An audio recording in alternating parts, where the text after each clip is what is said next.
I was just 10 years old. A young, happy little boy who, like many other kids, was obsessed with food that wasn't always particularly healthy for you, especially pizza. And every so often we would go out to different restaurants and I would always get the pizzas there. One night we went driving to see if there are any new restaurants in town. I told my parents about a restaurant commercial I saw on the TV. The name of the place was Fredbear's Family Diner, owned by a company called Fredbear Entertainment, which appeared to be a kid-friendly restaurant with animatronic mascot characters. I think their names are Fredbear, Spring Bonnie, Freddy Fazbear, Bonnie the Bunny, Chica the Chicken, and Foxy the Pirate Fox. We drove around for a while to find Fredbear's Family Diner was open not too far from home. And like any other kid, I got excited. And I begged me parents to go in. They didn't see why not. We walked in, and there they were on their stages. Fredbear and Spring Bonnie in the main dining area. Freddy Fazbear, Bonnie the Bunny, and Chica the Chicken in one of the party rooms. And Foxy the Pirate Fox in another party room. I think it was called the Pirate's Cove or something like that. So we sat down and we ordered the pizza, and it was honestly pretty good. Fredbear and Spring Bonnie sang away on stage, the other kids sang along, and I joined in too. But I noticed someone at the back of the room was hiding underneath a table. He looked a lot younger. He was crying underneath that table. And I could tell immediately that he was scared of the animatronics. Because I mean, come on. Everybody was scared of big giant talking animals coming to life when they were younger. You never think you'd someone in a costume or just a robot. I asked him why he was hiding under the table and where were his parents, but he refused to respond. I decided not to bother him. I still found it strange that this young lad was here on his own somehow, without his parents or any kind of supervision. But as I walked back to my parents, I heard a voice from behind me. Chris. I glanced back to find four boys, who looked to be in their teenage years, started walking over to him, dressed as the animatronics. Now the boys were way bigger than me. There was no way I was going to try to intervene and help Chris. I knew what teenagers were like. They were tormenting him. Chris showed great terror on his face, like I had never seen anybody show before. I wasn't about to tell me parents, for fear the teenagers would start having a go at me too. When we were getting up to leave, the teenagers in the costumes were gone, but Chris was still hiding under the table crying. He was looking over at Fredbear. He seemed absolutely terrified of Fredbear. I guess he was hoping Fredbear wouldn't see him and start walking over to him. The scene played on my mind after we went home.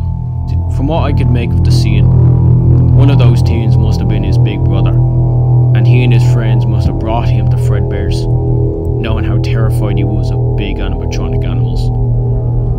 Because that's what big brothers do to their siblings, they torment them. And then one day, very early in the morning, I, no kidding, heard a child screaming and crying outside. I looked out the window and I saw a young boy being carried by four bigger lads. I heard one of them say, Let's go to Fredbear's for your birthday, little buddy. Let's party with the band. I immediately knew it was Chris, his big brother, and his friends. They were at it again. My God, where the heck are their parents? I thought to myself. How on earth did they not know this is happening? I had to see what was going on. Still fearing the teenagers would start doing to me what they're doing to Chris if I ever go to Fredbear's again, if I rat them out to my parents, staff, employees, or even the police. I asked my parents, trying not to sound so urgent, if we could go to Fredbear's today. Thankfully, they said yes. It was only about 2 in the afternoon when we arrived at Fredbear's. It usually isn't too packed until later at night. We went in to find balloons and a huge happy birthday banner over Fredbear and Spring Bonnie's stage. And there they were. They were pretty much the only other people there. There was Chris, on his knees, crying, begging them to stop. His brother and his friends called him names and made fun of him. Wow, your brother's kind of a baby, isn't he? It's hilarious. Why don't we help him get a closer look? He'll love it. No, please. Cried Chris. Come on, guys. Let's give the little man a lift. He wants to get up close and personal. Now, this is utterly absurd. This was going too far. He only looked about 7 for crying out loud. But still, the voice in my head told me not to get involved, fearing what would happen to me if the big lads ever found out. No, I don't want to go. Screamed Chris. You heard the little man. He wants to get even closer.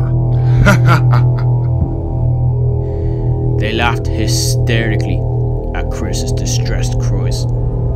They brought him all the way up to Fredbear. Chris was kicking and screaming at this stage. Fredbear, being a robot, took no notice of the situation and continued to open and close his mouth as if they were only being tested for performance. Hey guys, I think the little man said he wants to give Fredbear a big kiss. My heart rate shot up. Fredbear's mouth was sure to close down on Chris's head. My heart started beating in my head and the voices in my head went wild. Tell him to stop. No, you know what they'll do to you. Tell staff. Shockingly, there were no staff around. This was terrible management in this restaurant. On 3. 1, 2, 3. They shoved Chris's head into Fredbear's mouth and it got stuck. The brothers laughed hysterically. But then suddenly,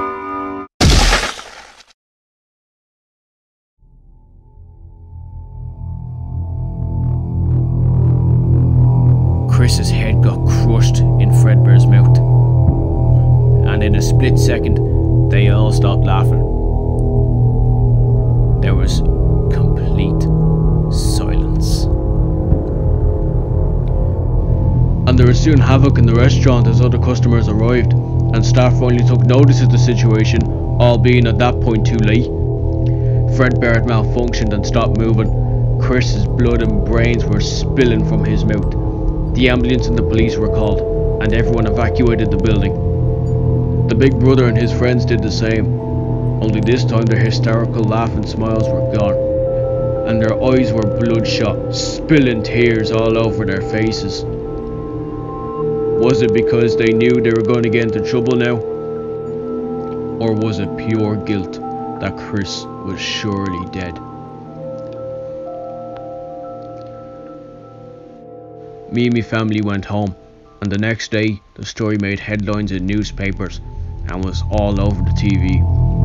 Turns out Chris died in a hospital. He didn't die straight away. The blood loss was too much and he died in a coma.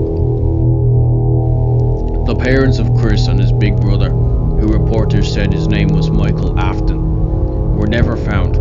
Everybody was wondering where they were this whole time. Especially considering that apparently Michael's father, William Afton, was actually a co-founder of Fredbear's Family Diner, alongside a guy named Henry Emily.